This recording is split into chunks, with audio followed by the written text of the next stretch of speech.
Bienvenue sur le podcast Chocolat et Caramel, le podcast des dirigeants qui font les choses différemment. Aujourd'hui, je suis en présence de Dominique Faveur, gérante du Petit Zeste. Bonjour Dominique. Bonjour. Merci beaucoup d'avoir accepté mon invitation sur le podcast Chocolat et Caramel, le podcast des dirigeants qui font les choses différemment. Dominique, tu as une formation d'ingénieur agronome et un parcours principalement dans l'industrie agroalimentaire, sur des postes d'assistante R&D ou encore de chef de projet. C'est en 2020 que tu crées le Petit Zeste, une biscuiterie qui fabrique des gammes de biscuits sucrés et salés, avec la particularité d'utiliser les matières premières locales au travers d'une production artisanale pour des recettes sans additifs ni conservateurs. 4 ans après, la biscuiterie continue son développement et rafle d'ailleurs plusieurs trophées, celui du réseau Entreprendre, du réseau Initiative et le prix Relations fournisseurs et achats responsables des trophées ERE34 organisés par la CPME Hérault. Ce dernier prix, tu le gagnes d'ailleurs conjointement avec l'Instant Bocal, qui est un traiteur éco-responsable. Dominique, est-ce que tu peux nous en dire un peu plus sur ce qui t'a poussé à créer le Petit Zeste et surtout l'implication de l'entreprise avec l'Instant Bocal ? Écoute, je te remercie pour cette présentation complète. Je dirais que le fil conducteur de tout mon parcours, ça a été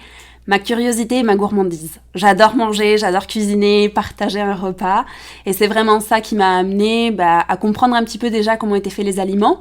C'est pour ça que je me suis orientée vers une école d'ingénieur, comprendre pourquoi un œuf devient un œuf dur, tu vois, par exemple. Ouais.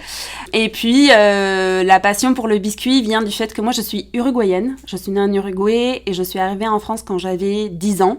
J'en ai 31 aujourd'hui. Quand je suis arrivée en France, les petits biscuits de mon pays me manquaient beaucoup. D'accord. Donc j'ai commencé à en faire, je les vendais sur les marchés, histoire de me faire un peu d'argent de poche. Et cette passion ne m'a jamais trop quittée. J'avais mes parents qui me passaient des commandes, puis après leurs collègues, etc., etc. Et en fait, pendant nos études, j'ai lancé un projet où c'était autour d'un biscuit. Donc on était 9, dont Éloi qui faisait partie, qui est mon associé et cofondateur du Petit Zeste. Et on était tous les deux déjà dans un projet de création d'une biscuiterie. D'accord.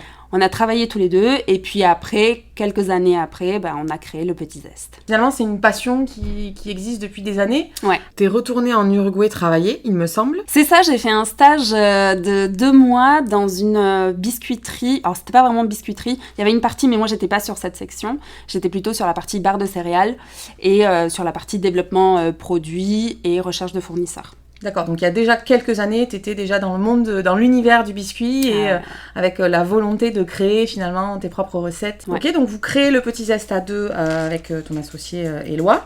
Donc vous créez en 2020, en plein Covid. Oui, maintenant avec le recul ça paraît fou, mais finalement au contraire c'était une période assez propice justement pour prendre le temps de réfléchir, de vraiment cuisiner, parce que ça a été une période... comme la plupart des Français, où j'ai pas quitté les fourneaux, et du coup de tester pas mal de recettes. Donc en fait... Donc ça a été une opportunité finalement. Complètement. Moi déjà, je venais d'arrêter mon précédent travail, où j'étais chargée de projet, et j'avais besoin de prendre un peu de temps pour moi, pour comprendre un petit peu ce qui me faisait vibrer. J'avais commencé à faire pas mal de travaux créatifs, de la couture, du tricot, et je continuais pas mal à cuisiner. Et en fait, un jour, je faisais un petit coffret à ma grand-mère où j'ai mis des biscuits, un souvenir photo et un petit mot. Et là, j'ai eu ces papillons dans le ventre qui donnent vraiment envie d'aller plus loin. Et je me suis dit, non, mais j'ai trop envie de vivre de ça, de faire plein de coffrets tout le temps. T'as eu l'étincelle d'entreprendre à ce moment-là, en fait. Exactement. Ouais. Et en plus, c'était un moment où je me disais, je sais pas si je suis capable, est-ce que je vais pouvoir mener une entreprise, enfin, toutes les questions qui viennent et qui se soulèvent à ce moment-là. Mais bon, là, la passion était trop forte. Et puis, je me disais, allez, on n'a qu'une vie, on va y aller. Et puis, bien sûr, on a beaucoup sécurisé le projet. On est allé tranquillement. On s'est fait accompagner pour le montage du projet. Et on est allé progressivement. D'accord. Une progression, en tout cas, qui s'avère fructueuse 4 ans après. Et je parlais tout à l'heure de l'Instant Bocal avec qui tu as gagné ce trophée Relations fournisseurs et achats responsables, des prix ERE. Ouais. L'Instant Bocal, par rapport au Petit Zeste, c'est qui, c'est quoi ? Bonne question. En fait, l'Instant Bocal et le Petit Zeste sont 2 entreprises qui ont été hébergées par la pépinière Via Innova à Lunel. Okay. La particularité de cette pépinière, c'est qu'elle a des locaux, des ateliers. Et donc, nous, comme on avait une production, on était voisines, en fait. Donc voilà. L'Instant Bocal, ça fait un peu plus de temps qu'ils ont été créés. Je crois que 2 ou 3 ans de plus. Et en fait, tout de suite, ça a matché. Déjà, humainement, on s'entend vraiment très, très bien. On a commencé à créer de la cohésion entre nos équipes, 2 petites équipes, à partager des déjeuners, voilà, pas mal de bons tuyaux, quand ça allait pas trop, on se soutenait, et puis petit à petit, on a mutualisé nos fournisseurs. On s'est dit, on a la même farine, autant mutualiser les livraisons, pareil pour les œufs, etc., etc. Et en fait, petit à petit, il y a eu des synergies qui se sont créées, et vient ensuite la question de quitter les locaux de la pépinière. Donc, parce que vous grandissez, chaque société finalement grandit indépendamment aussi l'une de l'autre, parce qu'il n'y a pas de relation contractuelle, juridique entre l'Instant Bocal et le Petit Zeste. Ça reste 2 entités séparées. Exactement. Et en fait, on est arrivés par contre toutes les 2 au même moment où on avait besoin de quitter la pépinière parce qu'on était en pleine phase de développement. Donc on se disait mais ça serait trop dommage de ne pas rester ensemble voisins parce que sinon on va perdre toutes ces synergies-là, quoi. Et donc nous, on a eu un premier projet de déménagement qui a avorté à cause du local, de contraintes, bref. Et en fait, en parallèle, l'Instant Bocal, eux, ils trouvent un local et c'était trop grand pour eux, donc ils divisent. Et on se dit, génial, là on opportunité. On peut déménager ensemble, c'est trop bien, etc., etc. Et c'est comme ça que ça s'est fait. Donc de façon très très naturelle finalement. La mutualisation de la partie de prod ne va pas être faite. On a chacun, même légalement, par rapport à des questions d'assurance et tout, on a vraiment une séparation physique assez forte. Même c'est un mur coupe-feu, enfin vraiment... D'accord, et c'est bien marqué. Très très bien marqué.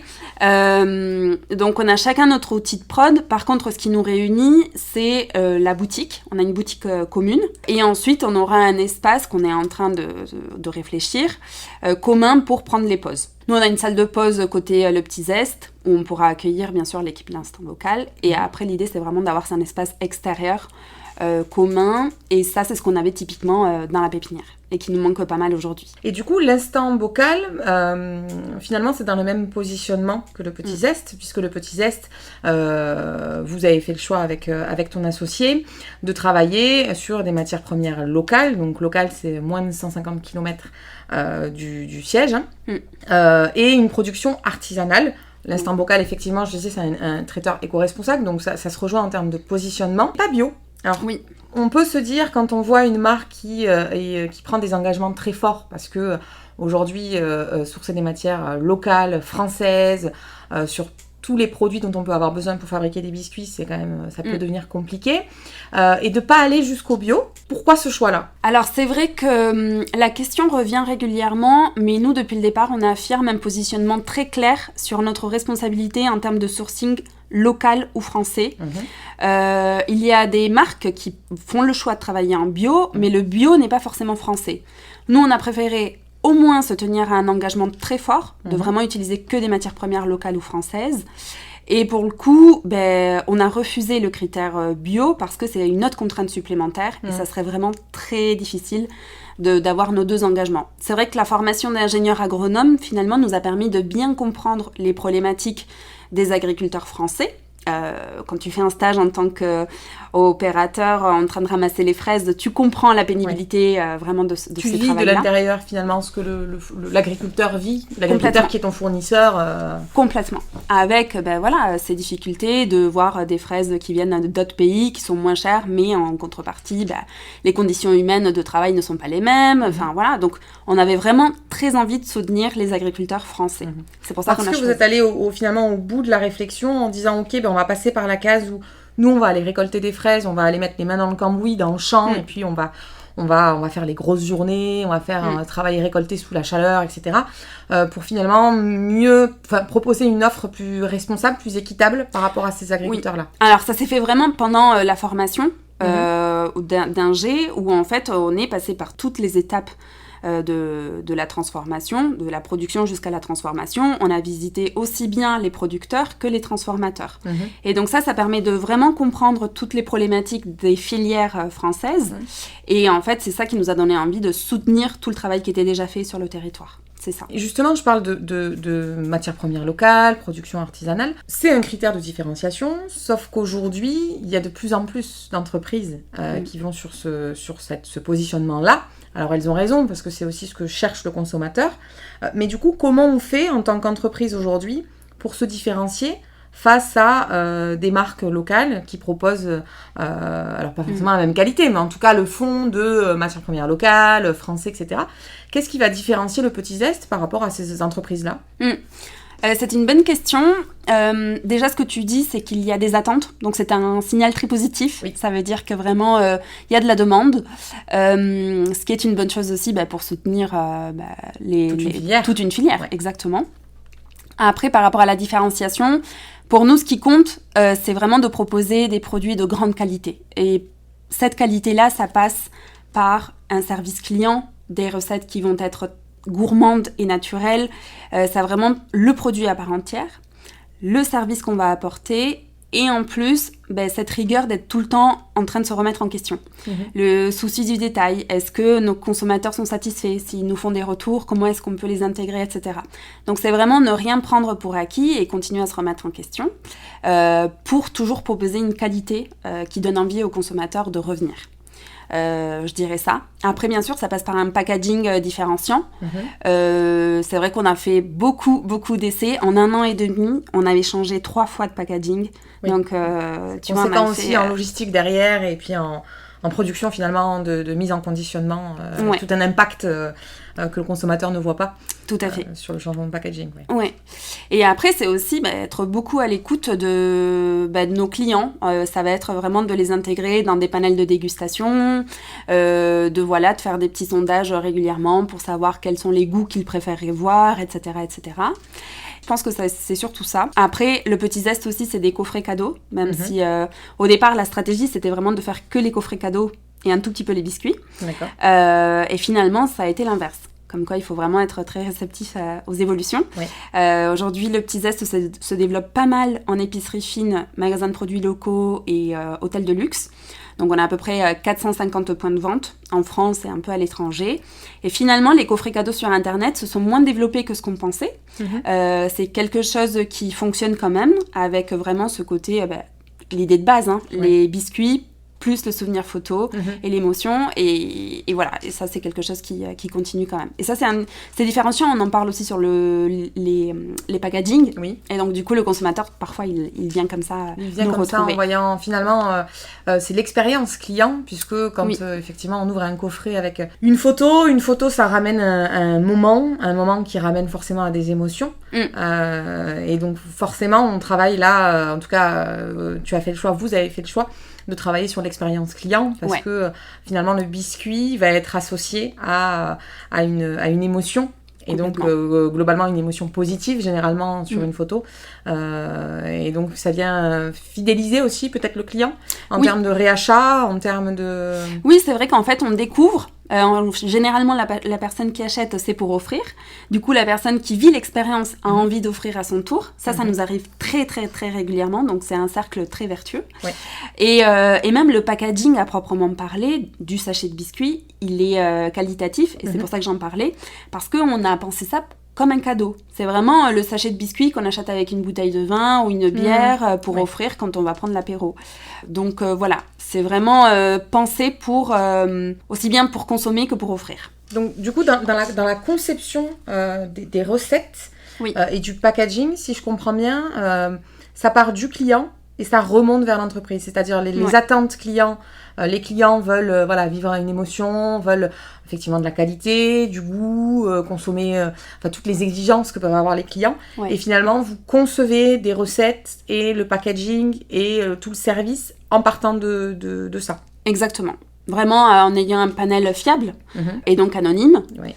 Comme ça, au moins, et des questions assez ouvertes finalement. Pour recueillir le plus grand nombre d'avis et les plus sincères. Donc vous avez un panel constant de clients qui sont... Non, on fait pas mal de tirages au sort sur les réseaux sociaux et après sinon on sollicite certaines personnes mais non, il n'y a pas de panel constant. C'est pas un panel constant. Et d'ailleurs en parlant de panel, vous avez fait un panel justement, un panel qui apportait un petit peu de voix puisque vous êtes passé sur la chaîne France 2 dans l'émission Télématin où c'est justement cette émission qui en parle d'un test grandeur nature où les clients ont pu choisir les recettes, ont pu même choisir le nom de certaines recettes. Est-ce que ça, c'est une opération purement marketing, vous l'avez fait une fois et c'était aussi pour donner de la visibilité, ou est-ce que c'est une volonté d'inscrire finalement cette démarche dans le temps pour impliquer le client jusqu'à la conception même de ce qu'il va finalement manger Ouais. Moi, ce qui me paraît fou, c'est qu'aujourd'hui, j'arrive pas trop à avoir, tu vois, cette approche marketing parce que tout vient avec le cœur. Vraiment, toutes les idées, je les sors, mais tiens, si on faisait ça. D'accord. Et donc, au final, ça s'est fait de manière très naturelle. Il y avait eu un premier test consommateur comme ça, enfin, application panel, qui s'était faite au tout début. Même le tirage au sort, tu vois, on ne connaissait pas encore les applis, donc on avait fait des petits bouts de papier à l'ancienne. Et ça s'était fait, il n'y avait pas eu autant de communication dessus parce que on était tout petits. Mais après, quand France 2 a relayé l'info, là, ça a pris des proportions et ça nous a dépassé. Le matin, un copain qui m'appelle et qui me dit « Domi, vous êtes sur France 2 ».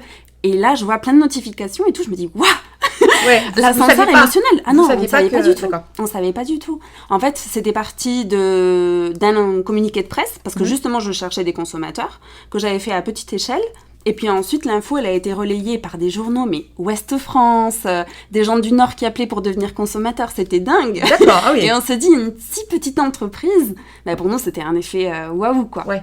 Donc c'est ce qui a permis aussi de donner plus d'ampleur à l'entreprise et qui a accompagné votre développement, ou c'était vraiment finalement une bulle éphémère Mais je dirais que c'était quand même en one shot. Après, c'est vrai qu'il y a eu des magasins qui nous ont repérés comme ça et qui nous ont contactés, mais c'était vraiment très éphémère en quelque sorte. Mais de vivre cet ascenseur émotionnel, cette magie, c'était quand même assez dingue. Ouais, j'imagine. Surtout quand ça part vraiment d'une idée. Ce matin, je me suis dit qu'on pouvait refaire le panel consommateur. Et voilà, et au final, je pense que des initiatives, il y en a plein, mais c'est comment communiquer au bon moment et ça fait vraiment la différence. Et là, c'était vraiment aussi un alignement de planètes, j'ai envie de dire. Ouais, il y a des choses qui se sont alignées. Donc finalement, tu fais du marketing avec le cœur, parce que c'est pas antinomique de faire du marketing et de faire les choses avec le cœur. Oui. Au niveau du marché, parce que le marché du biscuit salé notamment, alors biscuit sucré, mais biscuit salé aussi, ce sont des marchés qui sont en croissance. Ouais. Avec un large développement sur du premium. Oui. Aujourd'hui, le Petit Zeste est positionné quand même premium. Est-ce que vous envisagez, en termes de stratégie, un développement dans le temps, ou est-ce que finalement, là, vous gérez le quotidien? Comment tu t'inscris, toi, sur la durée pour prendre des parts de marché et rester, et que le Petit Zeste soit encore là dans 5 ans, dans 10 ans, avec peut-être plus d'ampleur? C'est vrai que cet axe premium, nous aussi, on va le chercher. Et d'ailleurs, ça rejoint un peu la question que tu avais sur la différenciation à travers des produits très qualitatifs et différenciants. Par exemple, on propose des biscuits avec du pélardon. C'est un fromage de chèvre AOP de la région, des Cévennes. Sauf erreur de ma part, il n'y en a pas d'autres qui les font. Oui. Donc l'idée, c'est vraiment de continuer sur ce sourcing matières premières intéressant et différenciant pour continuer à se développer. On a aussi une vision qui est sur 3 à 5 ans, du fait qu'on fait régulièrement des points où on se pose sur la stratégie. D'accord. Tout simplement parce que on constate qu'on atteint des paliers et qu'il faut réfléchir au prochain. Et c'est à ce moment-là où on prend un petit peu le temps de réfléchir sur la durée. Là, sur les années à venir, l'idée, ça va être de continuer le développement Le Petit Zeste, de continuer aussi à produire pour d'autres marques. C'est quelque chose qu'on fait pour lesquelles on est sollicité. Donc la production à façon. Tout à fait. Et aussi de créer une autre marque pour la grande et moyenne surface qui s'appelle Bocadaki. Et l'idée, c'est de continuer sur nos engagements, mais de développer une autre marque pour une autre cible. Oui, et puis avec une échelle aussi un peu plus large, parce qu'effectivement, si vous êes distribué en grande distribution, ça va vous permettre de toucher plus de monde. Merci beaucoup, Dominique, pour ton partage et ta passion, puisque tu es en face de moi et tu es vraiment passionnée, ça se sent. Merci à toi. On parle de biscuits depuis tout à l'heure, alors pour continuer sur le thème de la gourmandise, j'ai une dernière question pour toi. Dominique, quel est ton chocolat préféré? Aïe, chocolat noir. Chocolat noir. Ah ouais. Chocolat noir, et je rêve de goûter ceux de Homé à Montpellier. Oui. J'ai pas encore eu le temps de passer à la chocolaterie, mais j'en rêve. Mais plutôt chocolat noir, ouais. Plutôt chocolat noir, tu verras, ils sont très bons. Je les ai goûtés. Merci beaucoup, Dominique, pour ta sincérité, ton dynamisme et l'énergie que tu déploies au travers du Petit Zeste. Pour nos auditeurs qui souhaiteraient suivre tes actualités, où pouvons-nous te retrouver? Sur les réseaux sociaux, Instagram, Facebook, LinkedIn, à titre personnel, je poste de temps en temps. Et donc Dominique Faveur, et sinon lepetitzeste.com. Je remettrai tous les liens, évidemment, en description. Merci beaucoup, Dominique, pour les douceurs que tu nous as partagées aujourd'hui. Et n'oubliez pas les chocolate lovers, mangez, bougez, l'abus de gourmandise peut être dangereux pour la santé. Chocolat et Caramel la décrypte. Positionner véritablement le client au cœur de sa stratégie marketing se révèle être un choix durable et efficace. Écouter ses attentes, mais aussi le faire participer à la conception même des produits et du packaging, positionne le client comme un acteur à part entière de l'entreprise. Et puisqu'il crée lui-même d'une certaine façon le produit, il y répond à ses propres attentes et sera donc plus enclin à le consommer de façon régulière. De plus, la création d'une émotion positive favorise l'attachement fort du client à la marque. La qualité au centre du processus et la tenue des engagements de l'entreprise au choix de ne pas obtenir certaines labellisations pour respecter ses engagements initiaux en font une recette détonnante pour l'entreprise. Quand la différenciation rime avec performance. À très bientôt sur Chocolat et Caramel, le podcast des dirigeants qui font les choses différemment. On se quitte en musique.